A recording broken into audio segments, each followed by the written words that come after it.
Welcome back to Steve's Project Car Garage. My name is Steve. I'm Chris.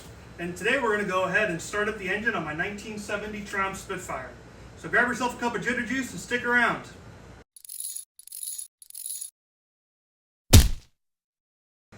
Alright, so in the last video you saw I built that test stand. I got that right over here. And today Chris is over because we're going to go ahead and put some fluids in this guy and get it started. We've already been at it for a couple of hours actually. We've pressure tested the coolant system. We found a minor leak in it, which we got addressed. We went ahead and hooked up the fuel system. We pulled off the dizzy because we're going to get ready to spin that up with some oil in there. So really what we got to do to get started is fill up the coolant system with some water. We're not going to do any kind of antifreeze quite yet. We're going to do it with water first, and then if I need to drain it. And then we're going to go ahead and fill up with the oil and see what happens when we push the button, right? Pressure it up on both the water and the oil, and then yeah, let's throw some fuel and spark at it. Let's do it. All right, so let's get cracking.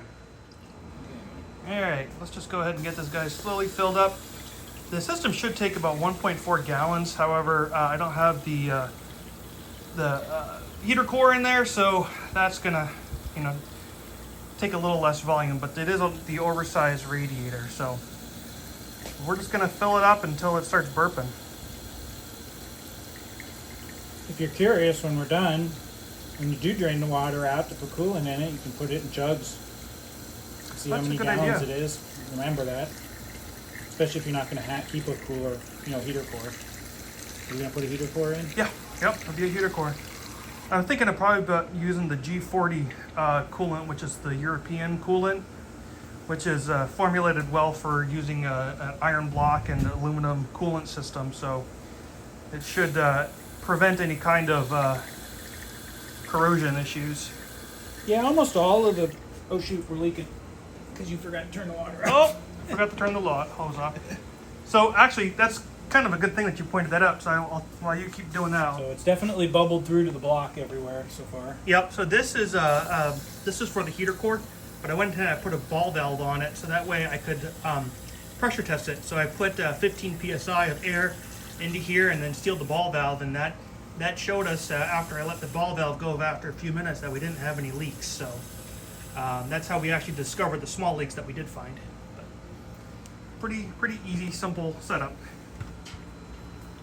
How's it looking? About there? Only a few little bubbles coming up. Yeah, and once it gets spun a couple of times with the water pump, I'm sure that'll glurp some more in, but... Yeah, it's just got some bubbles to work through. Now, we could also loosen this if we want to, and that will allow us to burp the coolant at the highest point in the system. You'll have to do that when you put your heater core in, but... Yeah. I'm not worried too much about it right now. Unless you're really worried there's a big bubble in there. Yeah, I'm not too worried about it. Fantastic. All right, so we're gonna finish that up, and then once that's done, we're gonna go ahead and start with some oil. Sweet. Let's give it some gloves.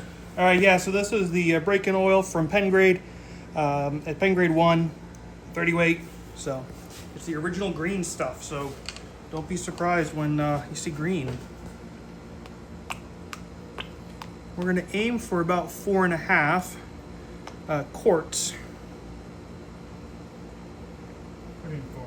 2 very boring minutes later. All right, cool. So now we got the oil in. We're gonna go ahead and prime the motor and also bleed the capillary tube for the oil pressure gauge and see what happens. So let's get going.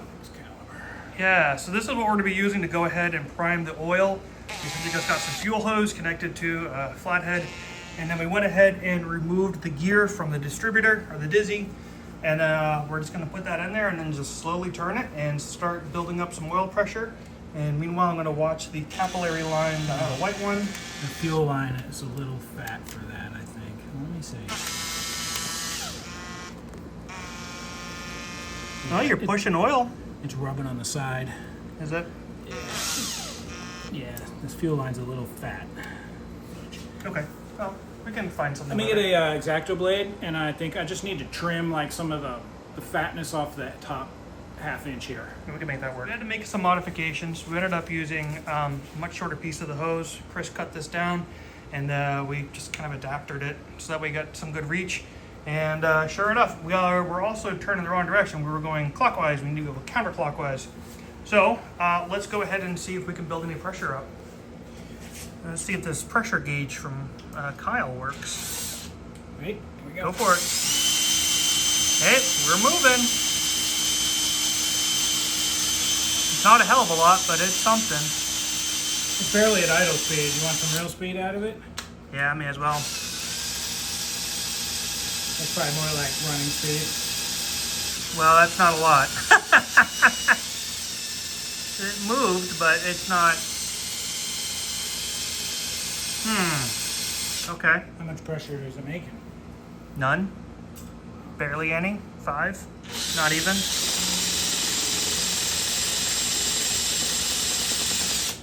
Interesting.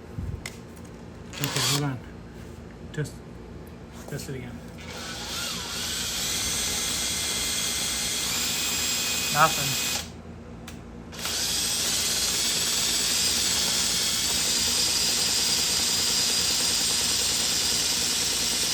It's gurgling oil in here a little bit, but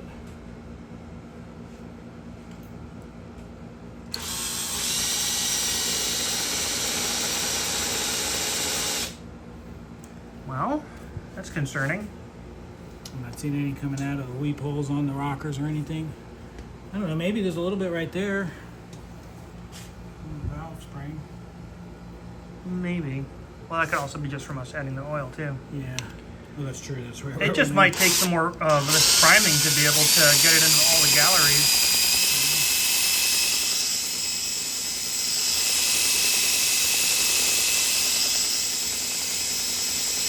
That's not moving the needle at all. I'm not feeling any like load against it either. I should be getting a little more load. Let me go the other way now.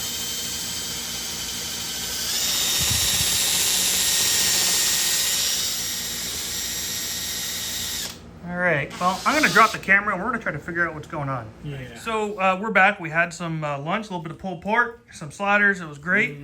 And now doing some thinking on that, Chris had a brilliant idea. And what was that, Chris? So while we were pumping the oil, we were really trying to make it crank. What I was noticing was the head of the drive, which was a regular screw inside a piece of fuel hose with an extension in it. It was getting hot. It was getting way hotter than I thought. It was just rubbing on the edge of the distributor block, but it wasn't. It's the screw inside was just stalling.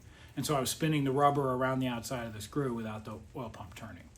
So Steve generously, we volunteered a screwdriver to lose its handle, cued it right up in the drill here, and now we're making power right away. Yeah.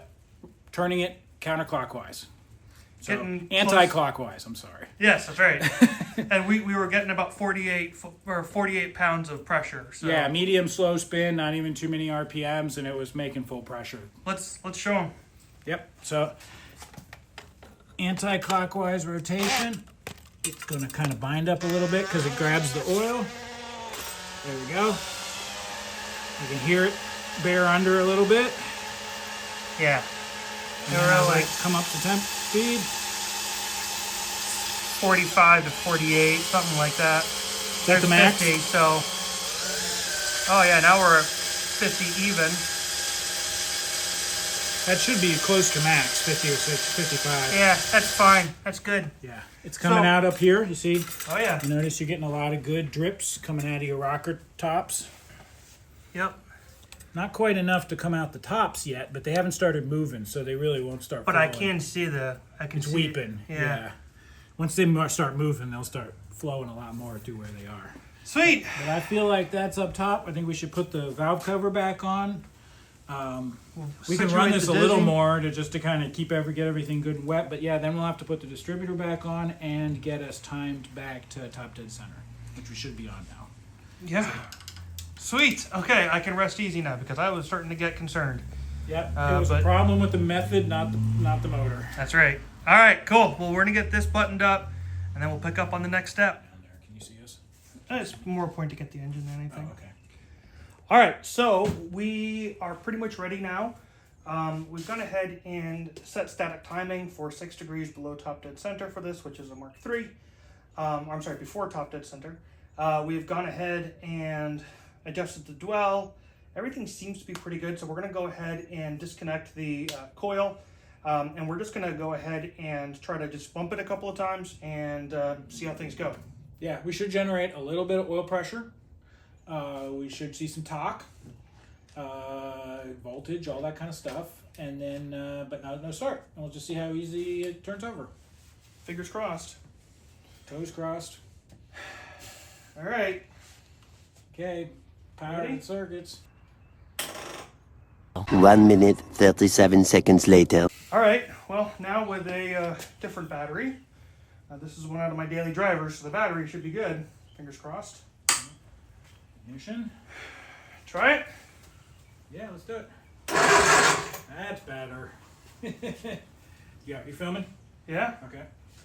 So let's just, we're not going to fire, remember, because we've got the ignition off. Right. So let's just crank it and watch the oil temperature, oil pressure here a little bit, and see if our RPMs do what they're supposed to do. Okay. We should at least get a wiggle. Getting nothing out of either of them.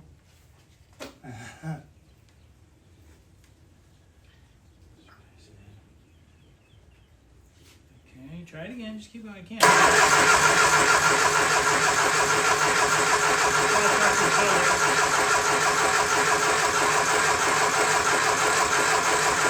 RPM though. Okay. All right, you ready? Let's do it.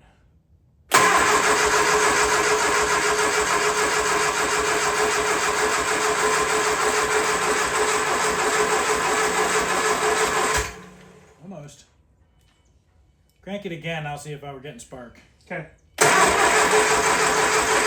often enough to really see it. Okay. Ready? Yep.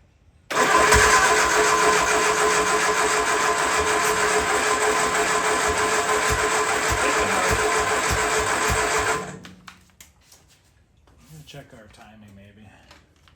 Okay. End it again. Ready? Yep. Hit it. It's not often enough for me to see. It's not. I mean, it's something's. It's trying, but it's acting more like the timing's off a little bit. Like it's a little too advanced or a little too retarded or something. Okay. We static timed it. We have the advance all the way out.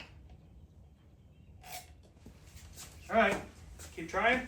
We'll give it one more try and we'll put the charger on it because it is cranking really slowly. It's not firing enough for me to see the mark. I don't see the plastic mark on, the white mark on here anymore. Oh, there it is, way over there. Let's see if I can find it with the spark. All right, you ready? Yep.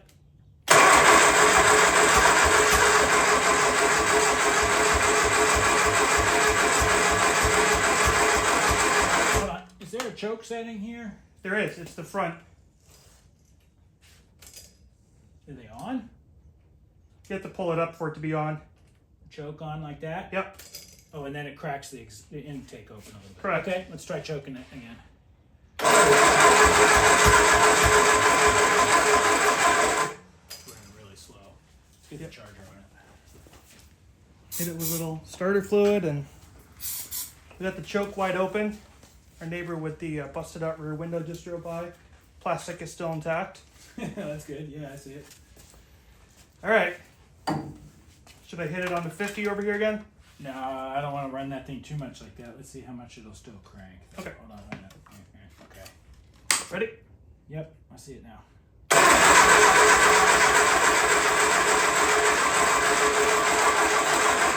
I don't see that timing mark like when it's firing at all. Mm-mm. Try it again.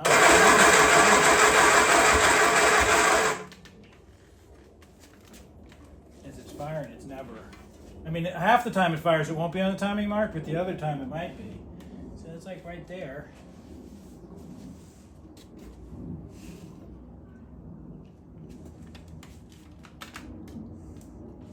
Yeah, that's why I don't think it's a fuel problem. I think it's a timing and ignition problem. Okay.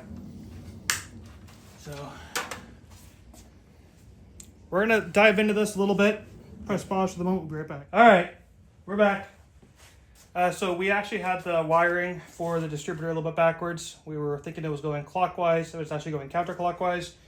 That's probably why we weren't getting anything. So think we're gonna give it another try, yeah? Yeah, let's hit it. I'm ready to hit the gas. Choke is on. Fuel. Everything All right. else. Let's go. Thinking that was going to be closer. Let's see if I can find a timing mark now. Okay, I smell gas. Yeah? Yeah. Ready? Yep. I'm not getting anything. Hold on. Oh, that's Oh, because we forgot. Remember, Okay. we were cranking it while we were looking at it. that might be why we're not getting anything. Let's do it.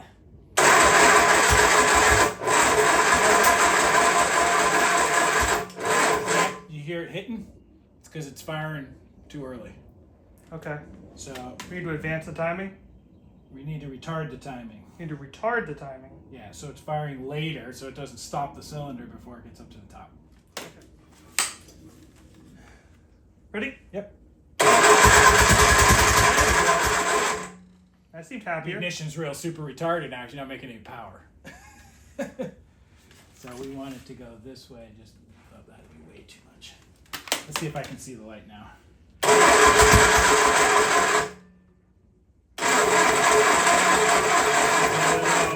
Yeah, it is. We'll give it a 50 amp charge for a few seconds. Somewhere in there, and if not, we can keep trying it. Try 764. 1, 3, 4, 2. That was the number. Yep. All right. Let's do it. There we go. Yay! It was somewhere in there. Okay, now let's see if we got fuel. All right, ready? Yep. That's what happens when it Can you tries to check the kick. start thing? Make sure it's not on 50. It's not. I smell starter fluid. Yeah. All right. Ready? Yeah. Hold on. 1 second. You officially had combustion. The first combustion. Sounded good too. Oh yeah. So that's choke. Yeah. Room. Okay. Full choke. Slight throttle. Timing. Number 1. Okay. Timing's right on. It's firing it right at 8 degrees before top dead center. Perfect. Okay. Okay, let's see if we can get it to fire.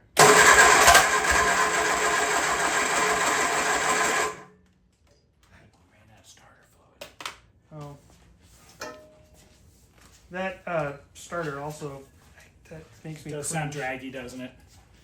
Might have something going on with the nose cone that it fits into or something. I don't know. I'm gonna try to grab a little fuel. Yeah. Let's do it.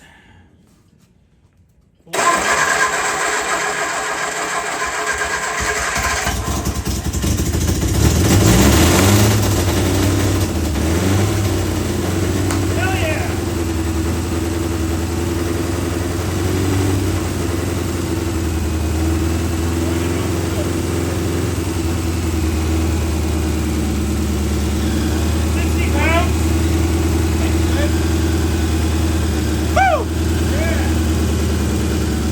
Tachometer's way off. Tachometer?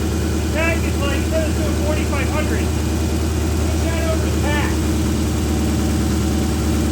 I can only measure 1,600.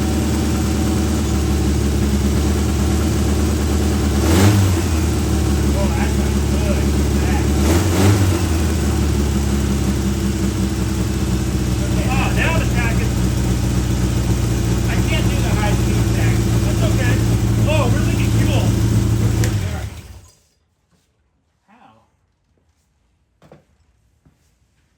Looks like it's from the top here. Where's that regular screwdriver? You might.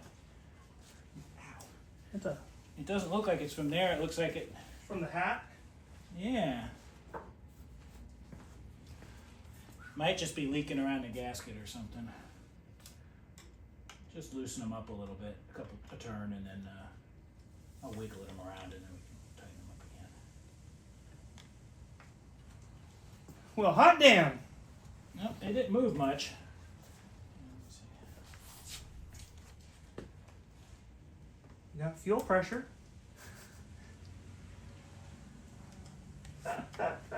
Getting close. All right. Ready? Yep.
that's where we're going to wrap. Overall, very successful day. Thank you, Chris. I really appreciate it. Yeah, it was a great fun day. We had a lot of successes, a few setbacks, but we diagnosed our way through them for the most part. A couple things we still got to chase down here and there about some drips and some leaks, but luckily all the drips and leaks are on the outside at the carburetor level. Yeah. Some of the things we've gone through and verified all the way. We made good oil pressure. We definitely make plenty of fuel pressure. We just got figured out how to get the alternator to charge the battery, so that's great. So now it's making 14.5 volts. We got the thermostat on the fans are working great. They come on and off. The thermostat on the top is opening and closing. The thermostat gauge is reading just exactly like it should, which is fantastic. Yeah. We even put it in gear. Ran it for a little bit in gear just to make sure that it wasn't bound up. Nothing was noisy or sounded expensive in there. So yeah, no, that all sounded really good. I'm happy to do that. I think we made it through third gear. We didn't hit fourth, but I think that first through third in general is pretty good. And of course, now we haven't engaged the clutch to be able to go ahead and try to shift gears. That's a different story. But that will have to wait for the body to get onto the frame because I really can't mount that clutch pedal too easily without the body. So, a little bit at a time. I think chase down the carburetor bits, figure out what's leaking there, what needs some adjustment. Yeah, we didn't even tell them, honestly. So with the carburetors, we found that the float bowl on the back carburetor itself, where the little olive goes into and then feeds the jet line, was leaking. We tried reseating that a couple of times, and I think what it comes down to is, there's a kink in the line for the actual going to the jet, so that doesn't help anything. But also, I think that the olive is ever so slightly cocked, and so you can't pull it off. So I'm going to have to order a new jet. And just maybe be a little more careful when I put the olive on, because if I remember correctly, I had some issues with that, and thankfully I still have one extra olive that I got from Rob Turner over on Facebook. So Rob, appreciate the olives; those things are great. Rob also hooked me up with the bushings for the leaf spring in the back, so make sure to check out his product. Yep. So that was leaking. The float valve. Yes. The forward carburetor seems to be having a problem. We've changed out the float, the pin valve, the needle valve there to the new one. Still leaking. Still leaking, yeah. So fuel pressure test. That's what I would check on you. And we have the manual fuel pump too, remember. So I'd never put on an electric fuel pump. So this is the original fuel pump, but that was also pushing fuel for Zenith Stromberg as opposed to the SUs. So still be it should be pretty close. Exactly. But I don't know how you adjust it. Like maybe need to shim it out or something like that, so the pedal isn't making as much pressure or something. That's possible. But that's how you do it on a Volkswagen. You just shim it up so the push rod doesn't push it so hard. So other than that, I mean, it was running a little bit rough because the carbs are overflowing into the intake, so that's a problem. But yeah, other than that, I think your carburetor is really your number one issue right now. We got the timing good enough at least until you get the carburetor straightened out. Better than it was before. Oh heck yeah! But it helps, when the wires are in the right order, the timing's the right order. We got to spin in the right direction. We still need to adjust your dwell. Your points gap. But I also may end up just biting the bullet and maybe buying one of those electric ignition conversion kits. So I don't know. Yeah, there's a lot to be said about that. Yeah, I'm at the same point, and it's decide to either run it stock and get everything like you like it, and then start doing incremental changes. The problem you have when you start throwing new parts like that on there is if it doesn't work, you don't know why. Yeah. But at least runs now, so it's not like a timing problem if you just move into that thing. It might need adjustment. It'll need adjusting the timing, but not completely. It'll be ready to go. Yeah. It's close. And the nice thing is that if I had a new battery, I would be able to just kind of crank this on at any point, and it would pretty much fire right up. We've started it probably 4 times? Oh yeah. At least.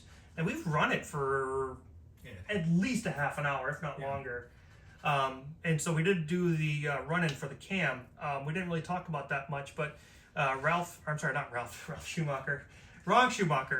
Ted Schumacher advised that we run this at about 2,500 RPM for 25 to 35 minutes. And we did that in the first run after we initially got it going. And I pretty much just sat right there with my hand on that vice grip, just kind of pulling down the throttle to keep it going. So we've broken that in nicely, which is good. I don't know what else to say. I don't know what my next steps are outside of trying to figure out what's going on with those carburetors. And then if everything is good with that, maybe it's time to, attach the drive shaft and then put the body on and gain a little bit of space back in the garage. Yeah, I'd bench test that transmission a little more. Oh, the overdrive. You're going to want to electrically engage the overdrive and get that adjusted. Yep, I haven't done that yet. It's so easy to do. I didn't have a power source or anything to be able to do that before when I was building the overdrive. So I got to get in there and you got to adjust it. There's a small adjustment that's It's just a small little nut you've essentially got to turn over the little sliding member that engages and disengages. That's the pump. solenoid, right? Yeah, the solenoid. Yep. Just gotta catch it. So there's Good that. stuff. Yeah, but the list is getting shorter, and now that we don't have any scary noises coming from the bottom end, and I don't have things that are going to wake me up in the middle of the night in terms of that. No leaks but that Happy. fuel. Yeah, I mean, for a British car, it's actually really good. That's, So, all right, well, that's going to be it. I really appreciate you all hanging out and tuning in. And again, thank you so much, Chris, for coming on over.